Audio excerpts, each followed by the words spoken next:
Hello everyone, I am Pallavi Mishra and welcome back to my channel learn to teach. So हम कर रहे हैं Kanpur university, जिसे आप CSJM यूनिवर्सिटी के नाम से भी जानते हैं, बीएड सेमेस्टर 2। बीएड सेमेस्टर 2 वालों के लिए यहाँ पर चल रही है पेडागोजी स्पेशल क्लासेस और आज है क्लास नंबर 5। आज का टॉपिक रहेगा लेसन प्लान, और जिसमें हार्बिट्रेरियन अप्रोच, एवेलुएशन अप्रोच और NCERT अप्रोच जो आपके सिलेबस के अकॉर्डिंग है, बिल्कुल वैसे ही पूरा मैं कंटेंट लेके चल रही हूँ। And this class is again common for all.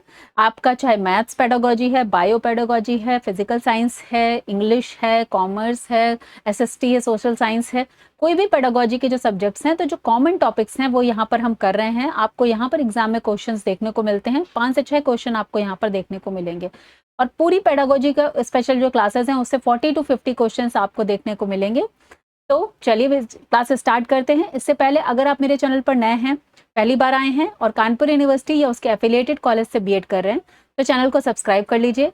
Video अगर यूजफुल और इन्फॉर्मेटिव लगता है तो एक लाइक और कमेंट जरूर किया करिए। आपके लाइक और कमेंट करने से मुझे भी एक मोटिवेशन और इंकरेजमेंट मिलता है और इस वीडियो की रीच भी ज़्यादा से ज़्यादा लोगों तक पहुँचती है। तो लेट्स स्टार्ट द वीडियो। तो आज हम करने वाले हैं लेसन प्लान।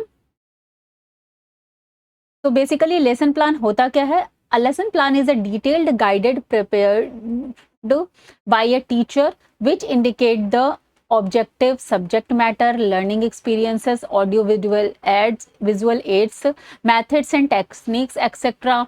तो यहाँ पर लेसन प्लान क्या होता है, एक अगर सिंपल सी भाषा में समझेंगे तो जब भी आप क्लास में जाते हैं एज ए टीचर, तो जो आप पढ़ाने के लिए प्रिपरेशन करते हैं, जो भी टॉपिक पढ़ाने जा रहे हैं उसके अकॉर्डिंग उसे बोलते हैं लेसन प्लान। अब लेसन प्लान को का सबसे पहले हम क्या डालते हैं, ऑब्जेक्टिव, कि हमारा कौन सा टॉपिक पढ़ाने का गोल है और उससे हमें क्या, उस टॉपिक को पढ़ाने के बाद हम क्या अचीव करेंगे।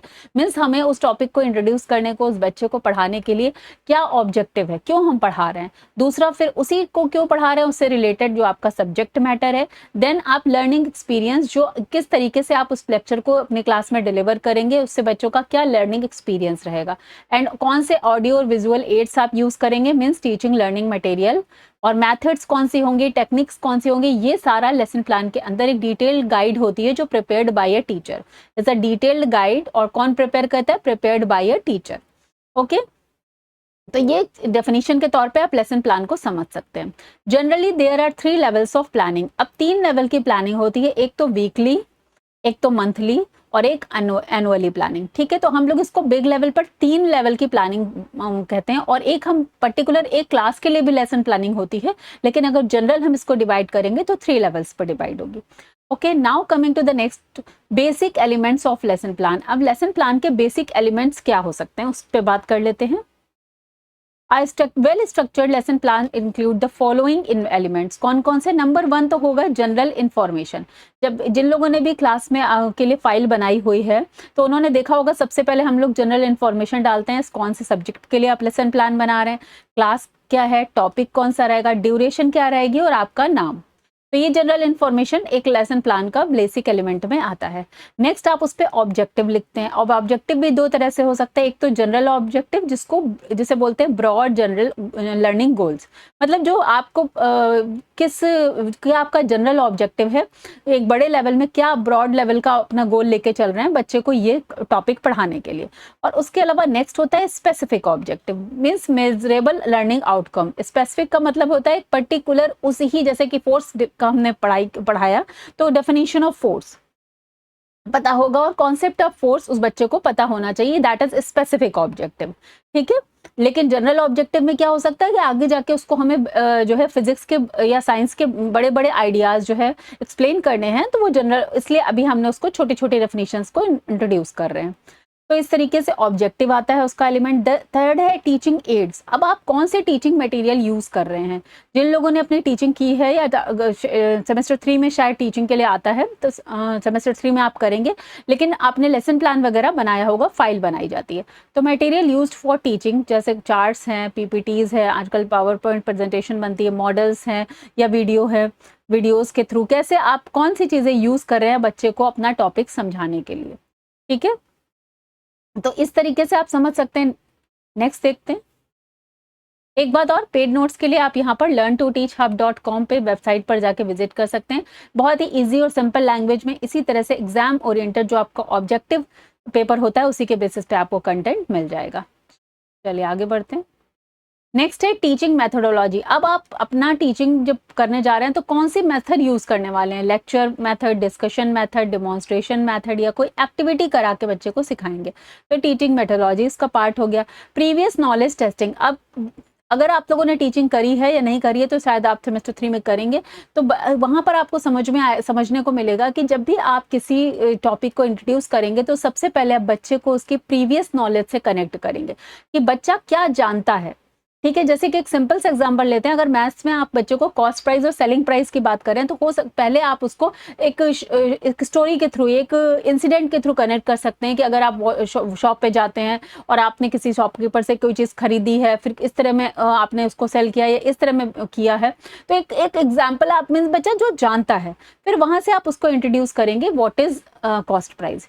या इंग्लिश में अगर समझते हैं, जैसे बच्चे का नाम पूछा, फिर दूसरे बच्चे का नाम पूछा, फिर बिल्डिंग का नाम पूछा, तो इस तरीके से कई सारे नेम पूछने के बाद आपने बोला कि ओके, सो नाउन को हम लोग क्या कहते हैं, ये जितने भी नाम हैं उनको हम नाउन बोलते हैं। So noun is the name of person, place और थिंग। ओके, तो इस तरीके से प्रीवियस नॉलेज से बच्चे को कनेक्ट करते हैं। उसके बाद इंट्रोडक्शन, नेक्स्ट आता है engaging start story question real life example. जैसा कि अभी बोला था, वो इंट्रोडक्शन करने के लिए आप कोई शॉपकीपर का एग्जांपल ले सकते हैं कि अब बच्चा खुद शॉप पर जाता है तो कोई स्टोरी सुनाइए। रियल लाइफ एग्जांपल के थ्रू आप इंगेज करते हैं बच्चे को, then I you will introduce the topic. उसके बाद statement of aim, the name of topic. उसके बाद आप बच्चे को टॉपिक का नाम इंट्रोड्यूस करेंगे या बोलेंगे। After teacher's statement the topic is written on the blackboard. उसके बाद ब्लैक बोर्ड टॉपिक पे टीचर टॉपिक को बताने के बाद ब्लैक बोर्ड पे लिखेंगे। देन प्रेजेंटेशन, उसके बाद स्टेप बाय एक्सप्लेनेशन करेंगे वेरियस मेथड्स के थ्रू, एड्स के थ्रू बच्चे को वो पूरा लेसन जो है वो कंटेंट डिलीवरी बोलते हैं उससे समझाएंगे। एंड देन 11th होगा एप्लीकेशन ऑफ नॉलेज।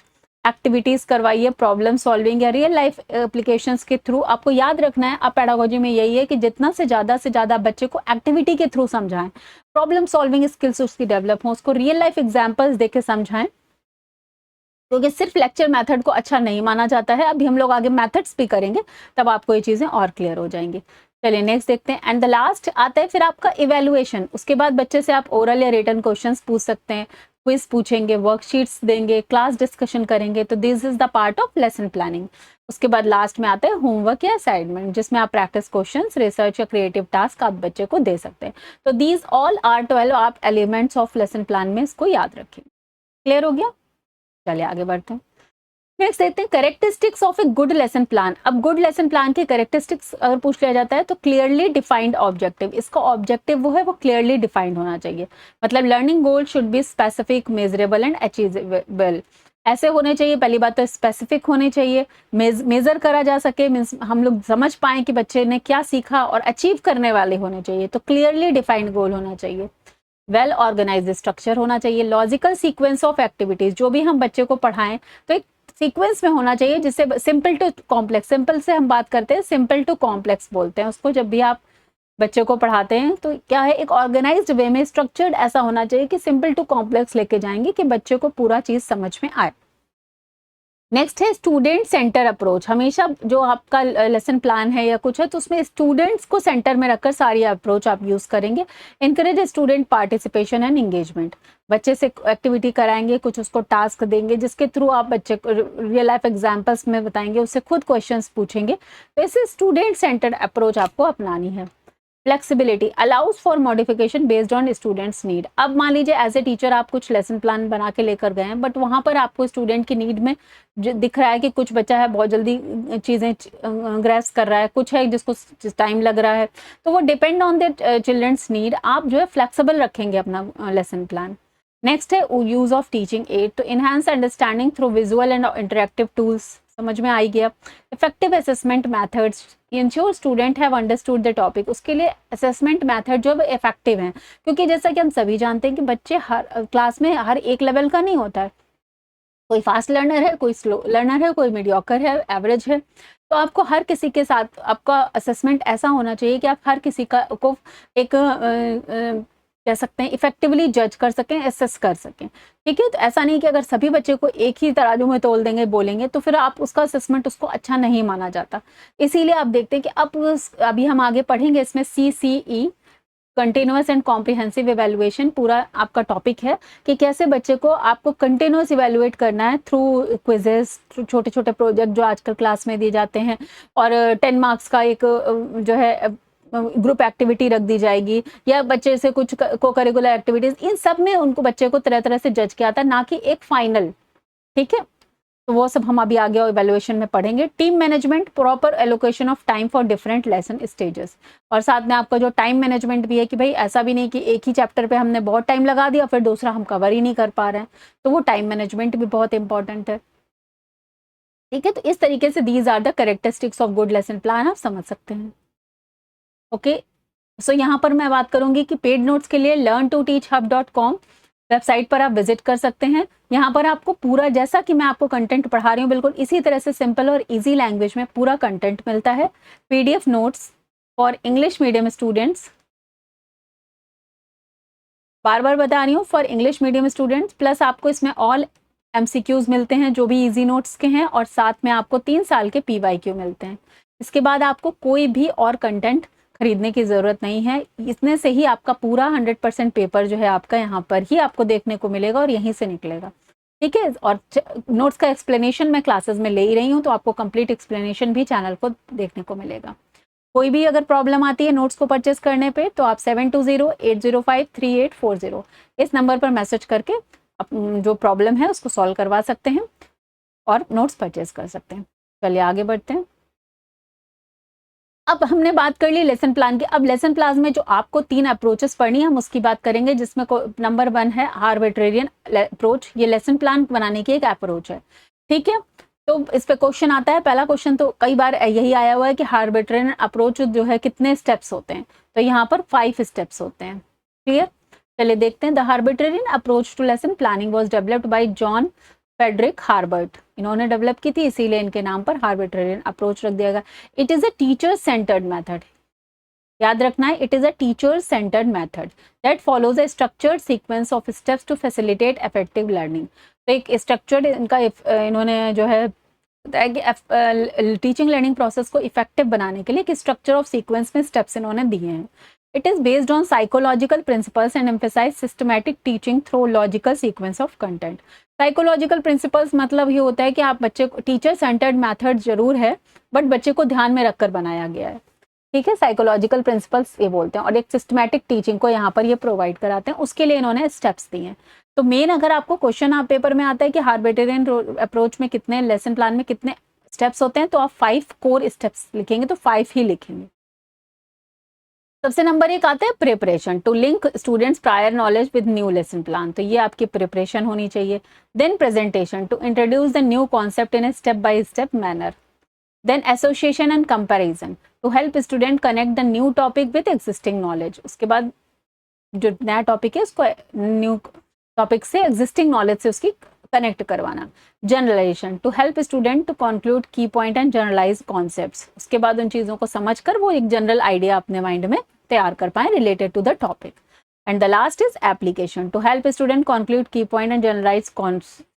तो ये दोनों सेम ही लिखा हुआ है, मीन्स यहाँ पर बेसिकली ये है अप्लाई करने वाली बात, एप्लीकेशन, बच्चे यहाँ पर अप्लाई कर पाएंगे। ठीक है, तो एप्लीकेशन का मतलब है कि जो भी उन्होंने सीखा है उसको वो रियल लाइफ सिचुएशन में या प्रॉब्लम्स को सॉल्व कर पाएं, अप्लाई कर पाएं। तो इस तरीके से ये डिटेल नहीं अंदर का आता है, लेकिन आपको ये preparation, presentation, association and comparison, generalization and application, ये सीक्वेंस को याद रखना है। सीक्वेंस से क्वेश्चन आता है या कौन सा स्टेप है उससे क्वेश्चन आता है। एंड द लास्ट है कहीं कहीं ऑफन, जैसे 6th स्टेप रिकैप्चुलाइजेशन और feedback is added for review and evaluation of understanding. ये कहीं कहीं इंक्लूडेड है बट ये आता नहीं है, लेकिन अगर कहीं आ जाए तो कंफ्यूज भी मत हो जाइएगा। कोर स्टेप्स आपको 5 ही लिखने हैं, लेकिन अगर रिकैप्चुलाइजेशन फीडबैक पे भी क्वेश्चन आ जाए कि हार्बर्ट में लास्ट अप्रोच क्या होगी या लास्ट स्टेप क्या होगा, तो आप ये कर सकते हैं, कंफ्यूज मत होइएगा, कहीं कहीं ये भी दिया हुआ है। Is added for review and evaluation of understanding, कि अब जो हमने ये सब पूरा किया तो लास्ट में एक फीडबैक की ये लेसन प्लान के लिए एवेल्युएट करना कि उसका कैसा है या क्या नहीं, अगर कोई प्रॉब्लम है तो फिर से हम आगे उसको चेंज कर सकें। It is often use to informal education to ensure a clear orderly flow of information. तो ये फॉर्मल इंफॉर्मेशन में नहीं, एजुकेशन में नहीं यूज़ होता है, ये इनफॉर्मल एजुकेशन में यूज़ होता है, ठीक है। और फॉर्मल और इनफॉर्मल एजुकेशन हमने फर्स्ट सेमेस्टर 1 में पढ़ी हुई थी। ये फॉर्मल एजुकेशन मीन्स जो हम लोग स्कूल कॉलेजेस वगैरह में लेते हैं, और इनफॉर्मल जो हम लोग डिस्टेंस लर्निंग से या करस्पॉन्डेंस कोर्सेज वगैरह से लेते हैं, ठीक है। चलिए आगे बढ़ते हैं। नेक्स्ट आता है इसी में इवैल्यूएशन अप्रोच। अभी हमने पढ़ा आर्बिट्रेरियन, उसके स्टेप्स पढ़ लिए, अब आती है इवैल्यूएशन अप्रोच। तो नाम से क्वेश्चन आता है कि इवैल्यूएशन अप्रोच किसने दी थी। तो किसने दी थी, ये हमारे BS ब्लूम ने दी थी। इनके बारे में हमने टेक्सोनॉमी एंड ऑल ऑलरेडी किया हुआ है, ठीक है। According to this approach teaching learning activities must be objective centred. ये हमने उस दिन भी बात करी थी कि ये इनका जो अप्रोच है वो ऑब्जेक्टिव सेंटर्ड है, कंटेंट सेंटर्ड नहीं है।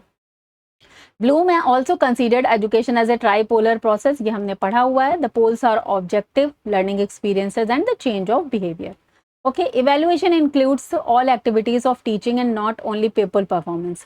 तो यहाँ पर टीचिंग की एक्टिविटीज की भी ये बात करते हैं कि केवल बच्चे की परफॉर्मेंस की बात नहीं करते हैं। स्टेप इनके क्या है, formulating educational objectives, expected behaviour and changes, setting learning goals. तो बेसिकली इसका पहला स्टेप इनके अकॉर्डिंग क्या है कि जो एजुकेशन का ऑब्जेक्टिव है, अब ऑब्जेक्टिव में इन्होंने क्या है कि जो आप बच्चे को सिखाना चाहते हैं, एक्सपेक्टेड बिहेवियर एंड चेंज, वो फॉर्मुलेट करना, वो सेट करना। Then creating learning experiences, teaching strategy and activities को सेट करना। एंड देन लास्ट इनका according evaluating the change in behaviour या असेसमेंट की बात करते हैं कि बच्चों में जो चेंज आया उसको इवैल्यूएट करना, असेस करना। तो यहाँ पर ये 3 स्टेप की बात करते हैं इवैल्यूएशन अप्रोच में। नेक्स्ट देखते हैं। ओके, नेक्स्ट आता है आपका NCERT लेसन प्लान। ये भी एक अप्रोच है जो आपको पढ़नी है, इस पे भी बार बार क्वेश्चन आता है। चलिए देखते हैं। This approach was developed bye RCEM। Last हम लोगों ने पढ़ी है RCEM अप्रोच, ठीक है। Regional college of education Mysore, यहाँ पर मैसूर नहीं लिखा है, ये भूल मत जाइएगा, हम लोगों ने लास्ट उसमें डिस्कस किया है। तो ये दी किसके द्वारा गई है, RCEM यानी regional college of education Mysore, इसी के द्वारा दिया गया है, जिसको गवर्न कौन करता है, NCERT दिल्ली। तो NCERT इसलिए लेसन प्लान अप्रोच बोलते हैं। और ये किसने डेवलप की थी, श्रीवास्तव एंड शौरी ने। तो क्वेश्चन आया भी है कि NCERT अप्रोच किसने डेवलप की, तो श्रीवास्तव एंड शौरी ने। This approach is called Indian approach to lesson plan. Lesson plan बनाने की इंडियन अप्रोच भी से बोला जाता है। In this approach importance is giving to teaching objectives, teacher activities and pupil evaluation. तो टीचिंग के क्या ऑब्जेक्टिव हैं, टीचर की क्या एक्टिविटीज होंगी, और प्यूपिल का मतलब जो पढ़ेगा स्टूडेंट उसका एवेल्युएशन, इस तीनों पर डिपेंड करता है, ठीक है। देखते हैं। Learning experience are also considered while preparing lesson plan. Learning experience को भी कंसीडर, तो वो हमने बात कर ली कि भाई एक तो अगर मोटा आप देखेंगे तो सबसे पहले टीचिंग लर्निंग प्रोसेस में एक ऑब्जेक्टिव होता है, गोल होता है कि क्या पढ़ाना है। देन लर्निंग एक्सपीरियंस का मतलब आप क्लास का पूरा एनवायरनमेंट और किस तरीके से आप बच्चे को किस मेथड के थ्रू, किस एक्टिविटी के थ्रू पढ़ा रहे हैं। एंड द लास्ट इज आपका चेंज इन बिहेवियर कह सकते हैं या इवैल्यूएशन बोल सकते हैं कि अब बच्चे पे जो बिहेवियर में चेंज आएगा after this process. The basis of this approach is Bloom's taxonomy, ठीक है। NCERT classified cognitive effects in 4 categories in place of 6 categories as given by Bloom। तो जैसा कि हमने लास्ट पढ़ा था RCEM अप्रोच कि उन्होंने जो 6 कैटेगरी थी उसको 4 में कर दिया। तो NCERT अप्रोच जो है RCEM ने दी है, इसलिए यहाँ भी यही चीज़ लागू होती है। 4 अप्रोच याद रखनी है, knowledge, comprehension, application and creativity, जो हमने RCEM अप्रोच में अच्छे से डिस्कस किया है। आपको जो यहाँ से याद रखना है, इनका NCERT में मेन स्टेप्स होते हैं इनपुट, प्रोसेस और आउटपुट। तो डायरेक्ट कभी प्रोडक्ट बोल देंगे, कभी कुछ बोल देंगे, क्वेश्चन डायरेक्ट आता है कि कौन सा इसका स्टेप है, input, process, output. Input includes the determination of expected behaviour outcome. अब इनपुट का मतलब क्या है कि हम ये डिटरमाइन करते हैं कि हमें क्या बिहेवियर चाहिए, उसके अकॉर्डिंग हम इनपुट करते हैं। तो ये यहाँ पर लिखा है of the child known as EBOS। ये EBOS क्या होता है, एक्सपेक्टेड बिहेवियर आउटकम। इस पर भी क्वेश्चन आ गया है, शायद फुल फॉर्म पर ही क्वेश्चन आ गया है। फुल फॉर्म क्या है, ठीक है, तो याद रखिएगा expected behaviour outcome. Then process to achieve the determined EBOS, teaching is organise. उसके बाद क्या है, प्रोसेस क्या होगा, वो पूरा टीचिंग लर्निंग प्रोसेस जिसमें बच्चे को टॉपिक इंट्रोड्यूस करना, लेसन प्लान के थ्रू फिर पढ़ाना, फिर पूरा मेथड यूज करना, ये सब प्रोसेस हो गया। एंड देन द आउटपुट क्या होगा, this include the real behaviour changes among students, this is called real learning outcome, real learning outcome which is RLO। तो RLO को याद रखना है, ये भी आया नाम से कभी पूछा गया full form, real learning outcome. तो आफ्टर आउटपुट क्या होगा, जो बच्चे के बिहेवियर में चेंज होगा। तो ये पूरा NCERT लेसन प्लान के बारे में बस आपको इतना ही याद रखना है। चलिए आगे बढ़ते हैं। नेक्स्ट आता है आपका टाइप्स ऑफ लेसन प्लान। अब कितने तरीके के लेसन प्लान होते हैं, macro lesson plan, micro lesson plan, written lesson plan and unwritten lesson plan. तो चलिए देखते हैं मैक्रो लेसन प्लान क्या होता है। Macro lesson plan, the chief characteristics of this plan is a long term lesson plan. ये एक long term lesson plan है। It is prepared for teaching during the whole period about 35 to 45 minutes. तो ये क्या है, एक पूरे long term lesson plan इसे क्यों बोलते हैं, क्योंकि पूरे 30 से 35 मिनट 40 मिनट का जो आपका लेक्चर है उसके लिए लेसन प्लानिंग यहाँ पर करी जा रही है। The teaching material inclusion is much amount, ज़्यादा अमाउंट का होता है। Different activities of the students are paid more attention to and this type of lesson plan are prevalent in the contemporary teaching practice। तो basically जो हम लोग आजकल class में टीचिंग होती है हमारे यहाँ बच्चों को जो पढ़ाया जाता है वो 30 से 35 मिनट का जो कंटेम्परेरी एक तरह से जो आजकल चल रहा है उसे मैक्रो लेसन प्लान बोलते हैं। ठीक है, नेक्स्ट देखते हैं। नेक्स्ट आता है हमारा micro lesson plan. It is a short term lesson plan. ठीक है, शॉर्ट में होता है। Under this plan material is divided into small parts. A part of teaching is prepared 5 to 10 minutes duration. तो यहाँ पर 5 से 10 मिनट की टीचिंग जो है होती है। और ये कहाँ पर होती है, आपको अपने टर्म पढ़ा है माइक्रो टीचिंग। ठीक है, तो बेसिकली ये माइक्रो लेसन प्लान किसके लिए है, माइक्रो टीचिंग के लिए है। In this lesson plan are more emphasise lays on the improvement of teaching behaviour. Teaching behaviour को इम्प्रूव करना, तो वो कहाँ पर हम करते हैं, माइक्रो टीचिंग में करते हैं। It's a qualitative development. This plan is mostly used in teacher training. Macro जो हम लोग आजकल नॉर्मल क्लासरूम में यूज करते हैं और micro lesson plan is for teacher training. Next देखते हैं। अब आता है एक written lesson plan. The written lesson plan are those lesson plan that are teacher prepare in the written form before teaching in the classroom. तो classroom में teaching करने से पहले भी टीचर अपना एक लेसन प्लान की बुकलेट एंड ऑल बनाता है कि हाँ हमारे क्लास में हमें इस तरह से पूरा सेशन कंप्लीट करना है, या सिर्फ एक पर्टिकुलर क्लास के बारे में, या वीकली या ईयरली, वो डिपेंड ऑन द टीचर्स जो है उसकी स्ट्रैटेजी है। All teaching process are written in the lesson plan booklet. This teaching is conducted accordingly उसके टीचर कंडक्ट करता है। एंड द लास्ट आपका टॉपिक है क्लास का unwritten lesson plan. A teacher with a long teaching experience perform the following task in cause of positive of time.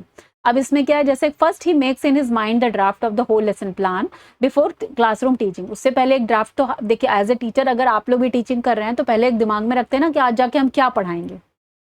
ठीक है, then he follows the draft during the classroom teaching. और जब आप जाएंगे तो आप ऐसा पढ़ाना स्टार्ट करेंगे। But the chief merit as well as demerit of this lesson plan is that this plan is more flexible with a view to execution because teaching takes turn to meet that immediate circumstances or his own welfare।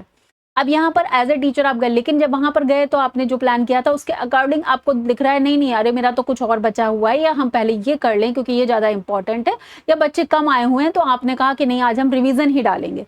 तो basically ये क्या है, ये तो आपका unwritten plan हो गया, क्योंकि आप तो गए थे कि आज हम ये टॉपिक कंप्लीट करेंगे, बट बहुत सारे बच्चे आज एब्सेंट है क्लास में, या आज कोई और जो इवेंट स्कूल में होना है और आपको नहीं पता, या कुछ भी ऐसा। तो बेसिकली इमीडिएट आपने कुछ डिसीजन वहां पर लिया है उस समय उस क्लास को आपको टीच करने के लिए। तो that comes in unwritten lesson plan. ठीक है, तो यहाँ पर ये पूरा आपका जो है टॉपिक लेसन प्लान का कंप्लीट हो गया है। इससे ज्यादा आपको फिर इस टॉपिक पे कुछ नहीं पढ़ना है, सब हमने डिटेल में डिस्कस कर लिया है। चलिए मिलते हैं नेक्स्ट क्लास में। Till then bye bye, take care, have a nice day and all the best. Thank you so much. Paid notes के लिए learn2teachhub.com पे आप जाके इसी तरह से इजी और सिंपल लैंग्वेज में अपना कंटेंट परचेज कर सकते हैं। जैसा कि आप सबको पता है कि एग्जाम की डेट 11th में है और ये कब आ जाएगी आपको पता भी नहीं चलेगा, और यही आपके पास एक बढ़िया मौका है अपने परसेंटेज इंक्रीज करने के लिए। तो see you in the next video.